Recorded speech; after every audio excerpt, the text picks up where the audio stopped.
ഏവർക്കും സുപ്രഭാതം. പഴമക്കാർ ഉപയോഗിച്ചുകൊണ്ടിരുന്ന ചുമടുതാങ്ങികൾ പലപ്പോഴും നമ്മുടെ വഴിയോരങ്ങളിലൊക്കെ കാണുവാനായിട്ട് കഴിയും. പുതിയ തലമുറയ്ക്ക് എന്താണെന്ന് പോലും അറിയുകയില്ല. എന്നാൽ ഒരു കാലത്ത് ചുമടുതാങ്ങികൾ എന്ന് പറയുന്നത് ആളുകളുടെ ആശ്വാസമായിരുന്നു. ദീർഘമായ ദൂരം തലച്ചുമടായിട്ട് കൊണ്ടുവരുന്ന ഘനമേറിയ വസ്തുക്കൾ ഇങ്ങനെയുള്ള ചുമടുതാങ്ങികൾ ഉള്ള ഇടത്ത് എത്തുമ്പോൾ അവരവിടേക്ക് വയ്ക്കും.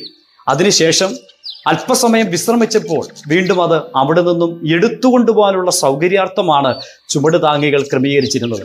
പലപ്പോഴും കൊണ്ടുവരുന്ന ചുമടിൻ്റെ ഭാരം കൊണ്ട് നിലത്ത് വീണാൽ അത് പിന്നെ അവിടെ നിന്ന് ഉയർത്തിക്കൊണ്ടു പോകുക അസാധ്യമായിരുന്നു. എത്ര ആളുകൾക്ക് ചുമടുതാങ്ങികൾ ആശ്വാസമായിരുന്നു എന്നറിയാമോ? ജീവിതത്തിൻ്റെ ഭാരം അതികഠിനമാണ്. ആ ഭാരം പലപ്പോഴും ഇറക്കി വയ്ക്കുവാനായിട്ട് നമുക്കൊരു അത്താണിയില്ല, ചുമടുതാങ്ങിയില്ല. അതുകൊണ്ടാണ് ആ പ്രയാസങ്ങളുടെ മധ്യത്തിൽ നാം വേദനപ്പെടുന്നവരായിട്ട് തീരുന്നത്. എന്നാൽ ഒരു ആശ്വാസത്തിൻ്റെ വാക്ക് ഇന്ന് പ്രഭാതത്തിൽ പറയുവാൻ ഞാൻ ആഗ്രഹിക്കുക. നമ്മുടെ ദൈവം പറയുക, നിന്റെ ഭാരം എൻ്റെ മേൽ ഇട്ടുകൊള്ളുക. നമുക്ക് ഭാരങ്ങൾ ഇറക്കി വയ്ക്കുവാൻ ഒരു ചുമടുതാങ്ങി ഉണ്ടെങ്കിൽ പിന്നെ എന്തിനാ നാം ഭാരം വഹിക്കേണ്ടത്? അതിൻ്റെ ഒരാവശ്യവുമില്ല.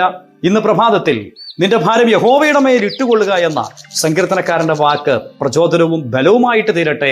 ഒരു ചുമടുതാങ്ങിയായി നമ്മുടെ ഭാരങ്ങൾ മുഴുവൻ വഹിക്കുവാൻ നമുക്കൊരു സർവശക്തനായ ദൈവം ഉള്ളതുകൊണ്ട് ദൈവത്തിൻ്റെ മുമ്പാകെ നമ്മുടെ സകല ഭാരത്തെയും നമുക്ക് ഇറക്കി വയ്ക്കാം. ദൈവം നമ്മെ സഹായിക്കട്ടെ.